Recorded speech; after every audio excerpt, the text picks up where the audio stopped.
Paper 194. Bestowal of the Spirit of Truth. About 1 o'clock, as the 120 believers were engaged in prayer, they all became aware of a strange presence in the room. At the same time, these disciples all became conscious of a new and profound sense of spiritual joy, security, and confidence. This new consciousness of spiritual strength was immediately followed by a strong urge to go out and publicly proclaim the gospel of the kingdom and the good news that Jesus had risen from the dead. Peter stood up and declared that this must be the coming of the Spirit of truth, which the Master had promised them, and proposed that they go to the temple and begin the proclamation of the good news committed to their hands, and they did just what Peter suggested. These men had been trained and instructed that the gospel which they should preach was the fatherhood of God and the sonship of man. But at just this moment of spiritual ecstasy and personal triumph, the best tidings, the greatest news these men could think of was the fact of the risen Master. And so they went forth, endowed with power from on high, preaching glad tidings to the people, even salvation through Jesus. But they unintentionally stumbled into the error of substituting some of the facts associated with the gospel for the gospel message itself. Peter unwittingly led off in this mistake, and others followed after him, on down to Paul, who created a new religion out of the new version of the good news. The gospel of the kingdom is the fact of the fatherhood of God, coupled with the resultant truth of the sonship brotherhood of men. Christianity, as it developed from that day, is the fact of God as the Father of the Lord Jesus Christ, in association with the experience of believer fellowship with the risen and glorified Christ. It is not strange that these Spirit-infused men should have seized upon this opportunity to express their feelings of triumph over the forces which had sought to destroy their Master and end the influence of his teachings. At such a time as this, it was easier to remember their personal association with Jesus and to be thrilled with the assurance that the Master still lived, that their friendship had not ended, and that the Spirit had indeed come upon them even as he had promised. These believers felt themselves suddenly translated into another world, a new existence of joy, power, and glory. The Master had told them the kingdom would come with power, and some of them thought they were beginning to discern what he meant. And when all of this is taken into consideration, it is not difficult to understand how these men came to preach a new gospel about Jesus in the place of their former message of the fatherhood of God and the brotherhood of men. 1. The Pentecost Sermon. The apostles had been in hiding for 40 days.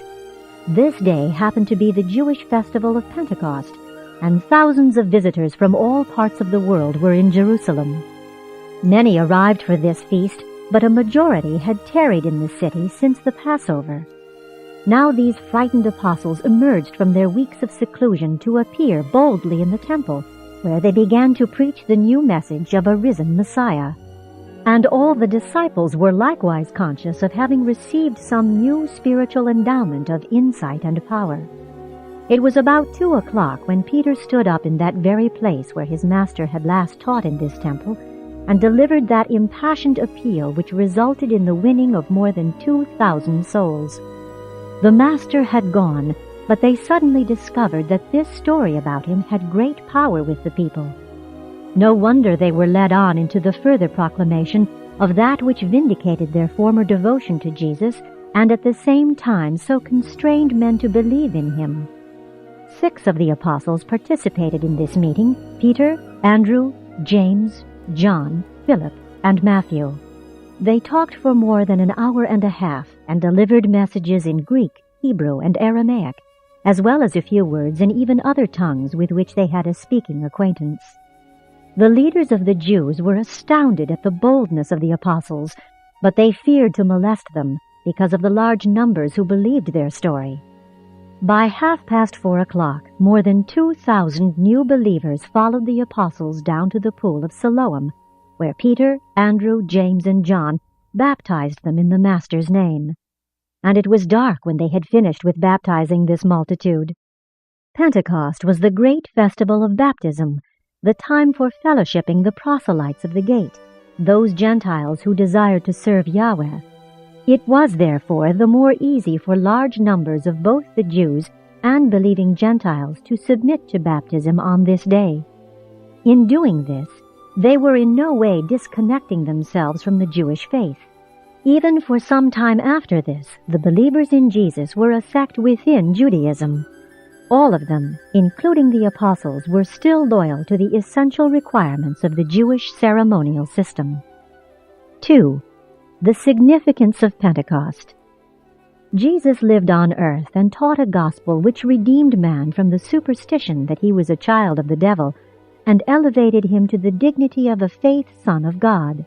Jesus' message, as he preached it and lived it in his day, was an effective solvent for man's spiritual difficulties in that day of its statement, and now that he has personally left the world, he sends in his place his Spirit of truth, who is designed to live in man and, for each new generation, to restate the Jesus message so that every new group of mortals to appear upon the face of the earth shall have a new and up-to-date version of the gospel, just such personal enlightenment and group guidance as will prove to be an effective solvent for man's ever-new and varied spiritual difficulties. The first mission of this Spirit is, of course, to foster and personalize truth, for it is the comprehension of truth that constitutes the highest form of human liberty. Next, it is the purpose of this Spirit to destroy the believer's feeling of orphanhood. Jesus having been among men, all believers would experience a sense of loneliness had not the Spirit of truth come to dwell in men's hearts. This bestowal of the Son's Spirit effectively prepared all normal men's minds for the subsequent universal bestowal of the Father's Spirit, the Adjuster, upon all mankind.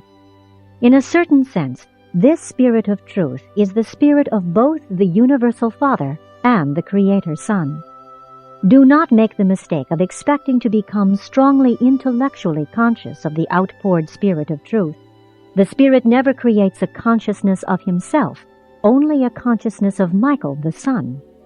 From the beginning, Jesus taught that the Spirit would not speak of himself.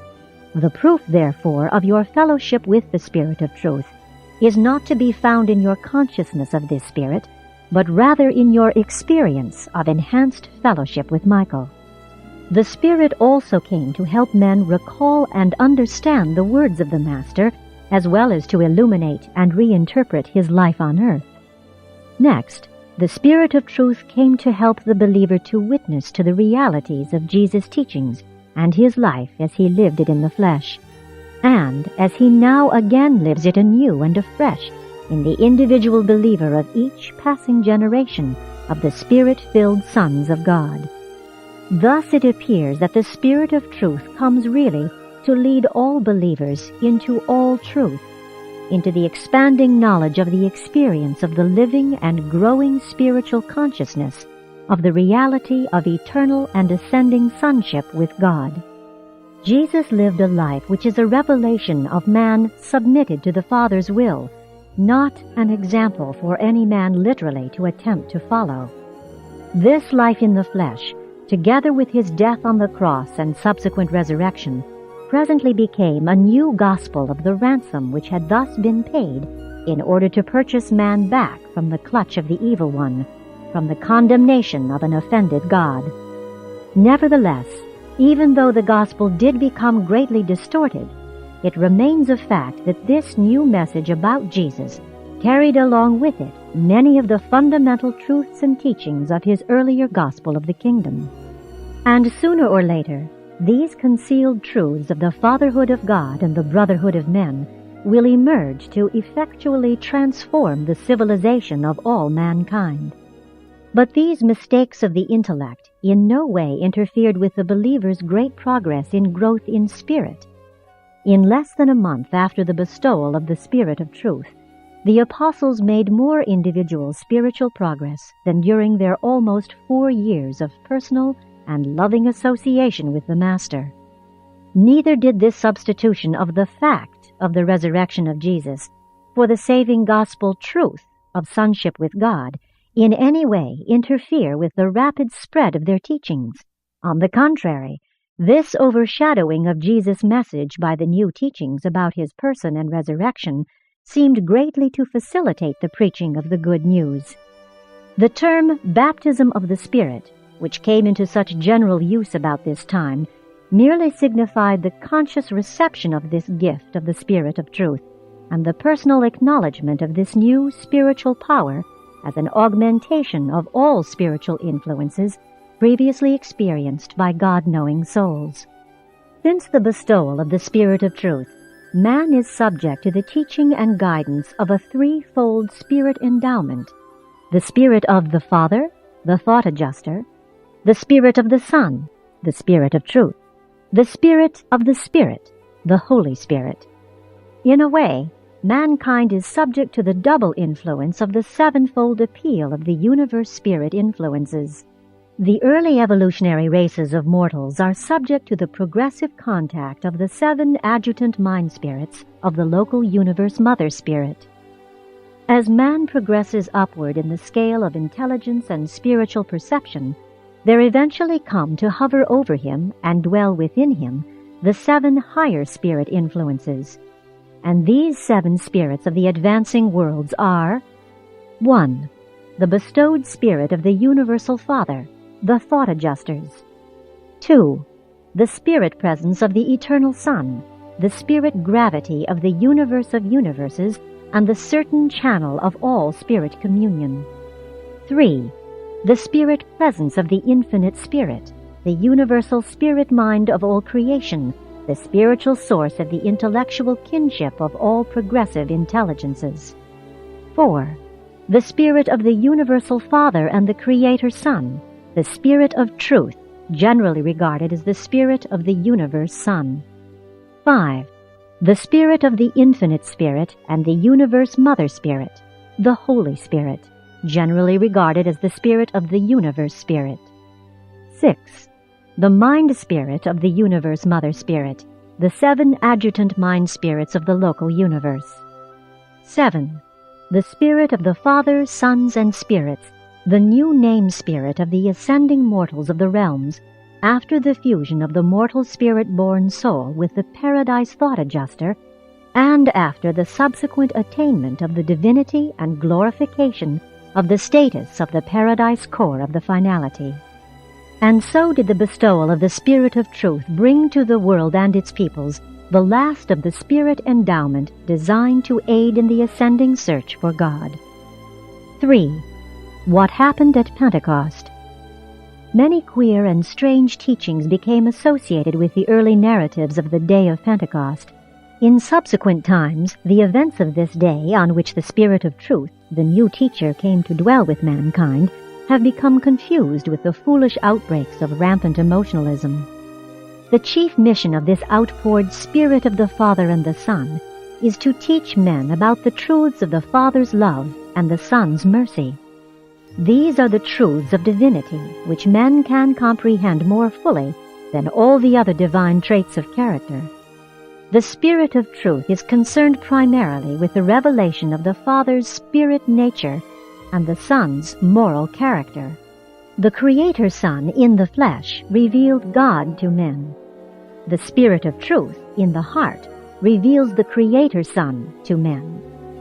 When man yields the fruits of the Spirit in his life, he is simply showing forth the traits which the Master manifested in his own earthly life.